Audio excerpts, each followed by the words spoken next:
পদযাত্রায় যারা অংশগ্রহণ করেছিলেন তাদের সবাইকে শুভ নববর্ষের শুভেচ্ছা জানাই, দলের পক্ষ থেকে অভিনন্দন জানাই এবং যারা মঞ্চে বক্তব্য রেখেছেন অথবা আমাদের দলের নেতৃত্বরা যারা দাঁড়িয়ে আছেন তাদের সবাইকে আমার পক্ষ থেকে, দলের পক্ষ থেকে সবাইকে অভিনন্দন জানাই এবং পথচলতি মানুষ, ব্যবসায়ী বন্ধুরা, যতদূর মাইক লাগানো আছে তত দূর পর্যন্ত যে মানুষরা আমাদের কথা শুনছেন, দলের কথা শুনলেন, তাদের সবাইকে আমার পক্ষ থেকে শুভেচ্ছা জানাই।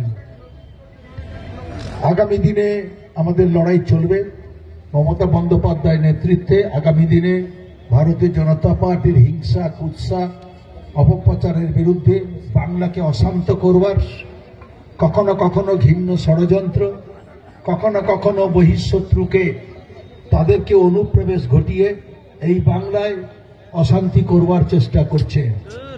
তাই আজকের দিনে আমি আপনাদের কাছে বলি যে আগামী দিনে আমাদের এই লড়াইতে আপনারা সবাই সাথী হবেন।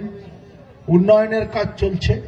গত কয়েকদিন আগে মুখ্যমন্ত্রী দীঘাতে এসেছিলেন, তিনি জগন্নাথ ধাম ঘুরে দেখেছেন, কত কি কাজ বাকি আছে, কি কি কাজ করতে হবে তাও বলে গেছেন এবং 30শে এপ্রিল অক্ষয় তৃতীয়ার দিন, পুণ্য দিনে সেই মন্দির তার দ্বার খুলে দেওয়া হবে হাজার হাজার ভক্তদের জন্য।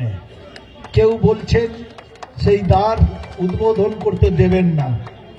যারা দেবেন না বলছেন তারা মূর্খের স্বর্গে বাস করছেন।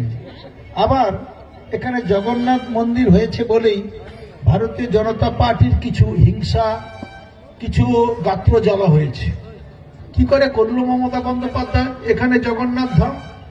আগে বলেছিল সরকারি টাকা কি করে খরচ করছেন, আবার বলছেন জগন্নাথ মন্দির আমরা উদ্বোধন করতে দেব না। 30শে এপ্রিল আসুন, দেখা যাক কি হয়। উদ্বোধন করতে দেবেন কি দেবেন না তখন দেখা যাবে।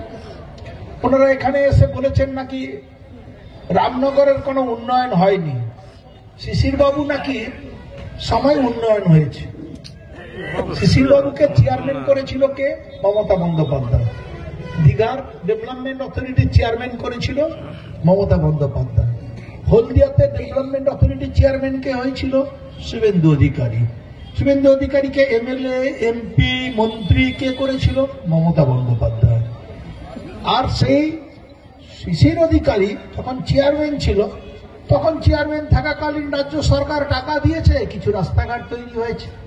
আবার মুখ্যমন্ত্রী সরাসরি বিভিন্ন জায়গায় সমুদ্র উপকূলবর্তী এলাকায় বাঁধ তৈরি করেছেন, রাস্তা তৈরি করেছেন। আজকের বাড়ি বাড়ি জল দেওয়া হচ্ছে, বিভিন্ন উন্নয়ন হচ্ছে, রাস্তাঘাট আরো হচ্ছে তৈরি, বিভিন্ন উন্নয়ন হচ্ছে। ওরা ছেড়ে চলে গিয়েছে, উন্নয়ন কি বন্ধ হচ্ছে? বন্ধ হচ্ছে, উন্নয়ন চলছেই। ওরা বলেছে নাকি আমাদেরকে 24,000 না 26,000 ভোটে হারাবে বলেছেন। সেটা দেখা যাবে, নির্বাচন হলে দেখা যাবে। মানুষ যদি তৃণমূল কংগ্রেসকে ভোট দেয় তৃণমূল জিতবে, মানুষ যদি তৃণমূল কংগ্রেসকে ভোট না দেয় তৃণমূল কংগ্রেস জিতবে না। তো মানুষ পশ্চিমবঙ্গের ভোট দিয়েছে তৃণমূল কংগ্রেসে, 29টা আসন জিতেছে, 42টার মধ্যে 29টা আসন জিতেছে। আর ওরা হই হুল্লোড় করছে। ওরা পশ্চিমবঙ্গের আজকের কোন নির্বাচনী 11 সালের পরে তারা কোনো নির্বাচনী তারা জিততে পারছে না। ওরা আজকে অপপ্রচার করছে, হিংসা করছে, ধর্ম নিয়ে তারা আজকে মাতামাতি করছে। আমি দয়া করে ভারতীয় জনতা পার্টিকে বলবো, রামনগরে এই উস্কানিমূলক কথাবার্তা বলবেন না। শুভেন্দু বাবুকে বলবো, তার দলকেও বলবো, আমরা যে জায়গা থেকে মিছিল করলাম সেই জায়গাটার নাম সম্প্রীতিনগর। পাশেই মন্দির, তার পাশেই একেবারে মসজিদ। কোন হিন্দু মুসলমানের লড়াই আছে? না। রামনগরের এমন কোন জায়গা আপনারা খুঁজে পাবেন না যে মন্দিরের পাশে মসজিদ নেই। আপনারা দেখবেন দেউলিহাটে চলে যান, মন্দিরের পাশে মসজিদ আছে। কালিন্দিতে চলে যান, মন্দিরের পাশে মসজিদ আছে। কখনো দেখবেন সব জায়গায় হিন্দু মুসলমান সবাই মিলে একসাথে আনন্দ করে, একসাথে অনুষ্ঠান করে, একসাথে মহরম করে, একসাথে ঈদ উৎসব করে, একসাথে দুর্গা পুজো করে। আমাদের এখানে মৈতুনা অঞ্চলের সভাপতি ওয়াসিম রহমান আছে কিনা জানি না, এই মঞ্চে ছিল। ও নিজে দাঁড়িয়ে থেকে কালী মন্দির তৈরি করছে। আমি বলবো এখানে সাম্প্রদায়িক কথাবার্তা, আমাদের মধ্যে কোনো বিভেদ আছে? ও নিজেই কালী পুজোর অনুষ্ঠানের উদ্বোধনে নিজেই সবকিছু অনুষ্ঠান আয়োজন করেছে। আবার যখন ওই একই মাঠে যখন মহরম মেলা হয় আমরা সবাই যাই, এখানে সবাই মিলে আমরা সম্প্রীতি বজায় রাখি। আর এখানে এসেই ভারতীয় জনতা পার্টির নেতারা উস্কানিমূলক কথাবার্তা বলছে, ধর্মে ধর্মে মানুষকে ভাগ করার চেষ্টা করছে। দয়া করে আপনারা করবেন না। মানুষ তো শান্তিতে আছে, মানুষ তো ভালোই আছে, মানুষের মধ্যে তো কোনো অসুবিধা নেই, কোনো মারপিট নেই, কোনো দাঙ্গা নেই, কোনো অসুবিধা নেই, কোনো বিশৃঙ্খলা নেই। আপনারা তো গাত্র জ্বালা কেন? আপনারা হাত জিততে পারেননি, আপনারা দিল্লিতে টাকা আটকে রেখেছেন, 1,74,000 কোটি টাকা আমরা পাইনি, সে টাকা দেননি। তাতে কি আমাদের কৃষক বন্ধু টাকা পায়নি? পাচ্ছে। তাতে কি লক্ষ্মী ভান্ডারের টাকা বন্ধ হয়ে গেছে? বন্ধ হয়নি। তাতে কি আবাস যোজনার টাকা, এনআরজিএস এর টাকা পায়নি? পেয়েছে। তারা কি লক্ষ্মী ভান্ডারে, তারা কি বিভিন্ন ভাবে প্রকল্পের টাকা পাচ্ছে না? পাচ্ছে। তাই আজকের এরা এত গভীর ষড়যন্ত্র করার পরেও পশ্চিমবাংলার উন্নয়নকে আটকাতে পারছে না। আজকে আমার খবর কাগজে বলেছে, কোথাও একটা গিয়ে বলেছে লক্ষ্মী ভান্ডারে 3,000 দিবে। আরে 1,000 দাও, তারপরে পরে 3,000 দিবে। 500 টাকা দিতে পারেনি। তোমার ত্রিপুরাতে লক্ষ্মী ভান্ডার আছে, তোমার আসামে ডবল ইঞ্জিন সরকার আছে, ওরা সেখানে আগে 2,000 টাকা চালু করো, পরে পশ্চিমবঙ্গে 3,000 দিবে। ঘরে ঘরে গিয়ে বলছে বাবু আমাদের ভোট দাও, 2,000-3,000 টাকা দেবো। আরে 500 টাকা দাও, তারপরে আবার 3,000 টাকা পরে দেবো। 100 টাকার দেখা নেই, বলছে 3,000 টাকা। তো সভাপতির কারণে এভাবে করে মিথ্যে অপপ্রচার করছে, বিভ্রান্তিমূলক প্রচার করছে। তাই আজকের দিনে আপনারা প্রচুর হেঁটেছেন, ক্লান্ত আপনারা বাড়ি ফিরে যান। আপনারা যারা গাড়ি করে এসেছেন, যে যার জায়গায় গাড়ি আছে, মায়েরা অনেকেই চলে গিয়েছেন, সন্ধ্যা হচ্ছে, আপনারা বাড়ি ফিরবেন। ঠান্ডা পড়েছে। আমাদের আবার এই পৌষ মাসে বিভিন্ন মেলা পার্বণ, আবার পরশুদিন তো আপনারা আবার কোথাও ফিস্ট করবেন, বনভোজন করবেন, কোথাও ঘরে খাবার তৈরি করবেন, সমুদ্রের ধারে যাবেন, আবার আপনারা আনন্দ উপভোগ করবেন। করুন, কোনো অসুবিধা নেই। আমাদের এই বাংলা সংস্কৃতি কৃষ্টি নিয়ে আছে, মেলা খেলা উৎসব সবকিছু নিয়েই আছে, কেউ কোনো বাধা নেই। যত জঞ্জাল পার্টি এই ভারতীয় জনতা পার্টি এলেই গন্ডগোল, এলেই গন্ডগোল। যাই হোক একটা করবেই, যাই হোক একটা উস্কানিমূলক কথাবার্তা বলে দিয়ে যাই হোক একটা গন্ডগোল শুরু। সোনা চূড়াতে মেরে দিচ্ছে, অমুক জায়গায় খুন করে দিচ্ছে, অমুক ভাইকে খুন করে দিচ্ছে। তাই বলছি রামনগর শান্ত আছে, আপনারা শান্ত রাখবেন। ভারতের জনতা পার্টির কথায় বিভ্রান্তি বোধ করবেন না।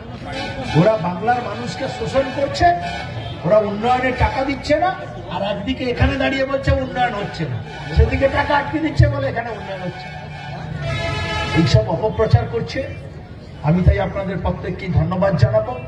আপনারা যে হাজার হাজার মানুষ এসে তার যে অপপ্রচার, সেই অপপ্রচারের আপনারা প্রতিবাদ করেছেন।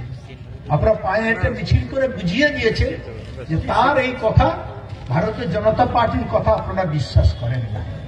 আগামী দিনে আসুন, আমরা সবাই প্রস্তুত, আমরা সবাই এগিয়ে যাব, আমরা সবাই এই রামনগরকে আবার এগিয়ে নিয়ে যাব। আমরা তাই প্রত্যেককে, আমাদের জানুয়ারি মাস প্রায় অর্ধেক হলো, আর আমাদের প্রস্তুতি নিতে হবে।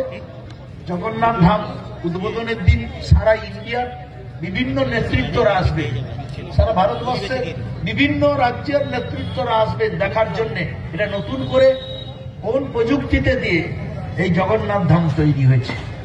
আরো কিছু কাজ বাকি আছে, আমরা দেখে এসেছি, কাজ তৈরি হবে। ভগবানকে যারা পুজো দেবেন তার প্রসাদ কোথায় তৈরি হবে এবং তার ভোগ রান্না কোথায় হবে, সব কিছু প্রায় তৈরি হয়ে গেছে।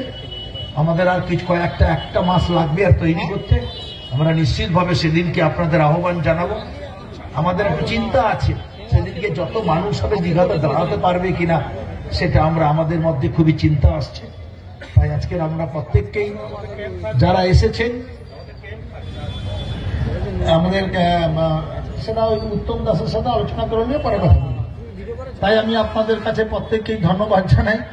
আমাদের আজকের এখানে যুবনেতা সুপ্রকাশ গিরি বক্তব্য রেখেছেন, শম্পা মহাপাত্র জেলা পরিষদের মেম্বার, তরুণ জানার নামে আজকের খবর কাগজে অনেক কথা বেরোচ্ছে।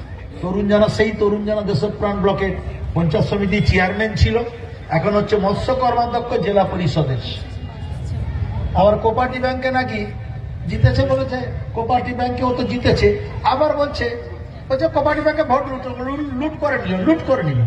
এখানে একটা পদযাত্রা করছে, এখানে একটা গেটে লিখে দিয়েছে ভোট নাকি আমরা লুট করে নিলাম। আর ভোট কোথায় ছিল লুট করে নিল? ভোট তো মানুষ এসছে গাড়ি করে আমাদের এখানে সামনে ভোট দিয়েছে। আর রামনগরে 11 জন প্রার্থী জিতেছে, প্রত্যেককে 1200-1400 করে। ভোট কি এক জায়গায় ছিল লুট করে নিলাম? লোকের আলমারিতে টাকা থাকে, ভোট লুট করে, টাকা লুট করলো কি? ভোট কোথায় আমরা লুট করে নিলাম? আসলে ও এক জায়গায় ভোট করতো, খেজুরিতে। আমরা ভোট করেছি কোথায়? রামনগরের মানুষ রামনগরে, কাঁথির মানুষ কাঁথিতে, খেজুরির মানুষ খেজুরিতে, চণ্ডীপুরের মানুষ চণ্ডীপুরে, তমলুকের মানুষ নন্দকুমারে, হলদিয়ার মানুষ মহিষাদলে, বেলদার মানুষ বেলদাতে। আর সে ভোট করেছে কোথায়? কলকাতার মানুষ খেজুরিতে ভোট দিতে আসবে। ভোট দিতে আসবেনি ছাপ্পা মানুষ। ও ছাপ্পার রাজা, ও একটা কার্ড ব্যাংকের চেয়ারম্যান। রাজ্য সরকার মনে করলে ওকে সরিয়ে দিত। ও নির্বাচনে জিতে এসছে বলেই, রাজ্য সরকার গণতন্ত্র বিশ্বাস করে বলেই তাকে সরায়নি। সে বিজেপির নেতা, সে নির্বাচনে জিতে এসছে, এখনো সেই কার্ড ব্যাংকের চেয়ারম্যান। তাকে সরায়নি রাজ্য সরকার, আইন আছে সরিয়ে দেওয়ার। সে আবার সেই ভোটটা করছে, সে সেখানে নিয়ে যাবে, বলছে এক জায়গায় করবো যেখানে ছাপ্পা মারতে পারে। আমরা ছাপ্পা টাপ্পা মারিনি। আমরা কাঁথির লোককে চন্দ্রকোনায় নিয়ে যাইনি, চন্দ্রকোনার লোককে খেজুরিতে আনিনি, রামনগরের লোককে খেজুরিতে নিয়ে যায়নি। রামনগরের লোকটা যদি বলা হয় খেজুরিতে চলুন, 100 লোক যাবে, 200 লোক যাবে, 300 লোক যাবে। আর রামনগর কলেজে 3500 লোক গিয়েছিল, তারা ভোট দিতে 3500 লোক গিয়েছিল। এটাই গণতন্ত্র, এটাই আমরা বিশ্বাস করি। আর ভোট লুট করে দিচ্ছি। সেখানে লিখেছে, হাইকোর্টে আবার মামলা করেছে যাতে না ভোট করতে পারে। হাইকোর্টে মামলা করেছে, হিয়ারিং হয়েছে। কেন? তা ধরা পড়ে যাবে, ভুয়া কিছু অ্যাকাউন্ট আছে, টাকা পয়সা আছে, সব ধরে ফেলবে। তরুণ জানাটা এসছে, ধরে ফেলবে। অনেক টাকা আছে, অনেক টাকা। নোটবন্দির সময় অনেক সোসাইটিতে উন্নত পাঠ করে, আমি আর বেশি বলবো না, টাকা পয়সা আছে বোধ হয়। সেখানে ধরা পড়ে যায় বলে বলছে ভোট বন্ধ করো, বলে ভোট বন্ধ করো। সবসময় জ্বালিয়ে দিয়ে আর লোককে বলছে, তার বাবা একটু বলে ফেলেছে, তার বাবা ভালো বলেছে, ভালো লোকেরা জিতবে আর খারাপ লোকেরা জিতবে, হারবে। খারাপ লোকেরা হাইতে গেছে, ভালো লোকেরা। যাই হোক, আমি আর আপনাদের বেশি কথা বলবো না। আমি তাই আপনাদের প্রত্যেককেই ধন্যবাদ জানাবো, কৃতজ্ঞতা জানাবো, যাতে আপনারা প্রত্যেককেই সজাগ থাকবেন। আপনাদের কোনো অসুবিধে হবে, গ্রাম পঞ্চায়েত আছে, পঞ্চায়েত সমিতি আছে, জেলা পরিষদ আছে, রাজ্য সরকার আছে, সর্বোপরি আপনাদের সব রকম পরিষেবা দেওয়ার জন্য রাজ্য সরকার বদ্ধপরিকর। তাদের জন্য রাজ্য সরকার বদ্ধপরিকর। প্রত্যেক মানুষ যাতে কোনোভাবে কেউ বঞ্চিত না হয়। সেখানে উন্নয়নের ক্ষেত্রে না তৃণমূল, না বিজেপি, না কিছু না। বিজেপির এই তো বললো, বিজেপির গ্রাম পঞ্চায়েতের প্রধান ফোন করে বলেছে রাস্তা পেয়ে গেছে, স্বীকার করেছে তো বাতুলপুরে। ওই তো অমিয়বাবু উঠে পালিয়েছে, বুড়া লোক, ঠান্ডা, ঘর পালিয়ে গেল বোধ হয়। কোথায় গেল অমিয়বাবু? কোথায় অমিয়বাবু? হাত তুলুন। পালিয়ে গেল, ঠান্ডা লেগেছে বোধহয়, চলে যাচ্ছে। ওর এলাকার বিজেপির লোক ফোন করে বলেছে মমতা ব্যানার্জি 20 লক্ষ টাকার রাস্তা দিয়েছে। সটিলাপুর অঞ্চলে মানসবাবু কোথায়? মানস পাত্রবাবু।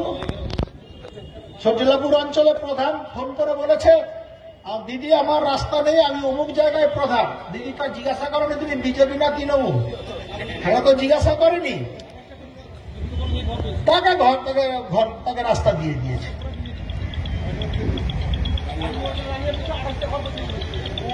রানিয়ার বুথ, কালিন্দী অঞ্চলে রানিয়া বুথ, 28টা বিজেপি পরিবার ঘর পেয়েছে, আবাস যোজনা পেয়েছে। ফোন করে সরাসরি মুখ্যমন্ত্রীকে ফোন করে, দিদি ঘর পাইনি। দিদি বলে ঠিক আছে। দিদি দেখতে আসেনি, ভিডিওকে দিয়ে ইনকোয়ারি করিয়েছে, কাছে বাড়ি ওদের দিয়ে দাও। এ তৃণমূলকে বিজেপি দেখে। আর আমাদের একজন বিজেপির অঞ্চলে গিয়েছিল, বাবু কটা ত্রিপল দিও, বলে হবনি, সেটি তো ভোট দিয়ে নি ঘর না, বলে ভোট দেয়নি। তো তাই বলি যে আপনাদের, আমরা কোনো উন্নয়নে কোনো রাজনীতি করি। আপনারা সবাই ভালো থাকবেন। এই মাসটা, পৌষ মাসটা আপনারা কাটিয়ে নিন। পৌষ মাসের পরে ভারতীয় জনতা পার্টির সর্বনাশ এই রামনগরে আমরা করে দেবো, একেবারেই আমরা করে দেবো। সবাই ভালো থাকবেন। সবাইকে ধন্যবাদ জানিয়ে এখানে আর বাংলা আছে, সকালবেলা উঠে যে আমাদের এ করে আর বাংলা,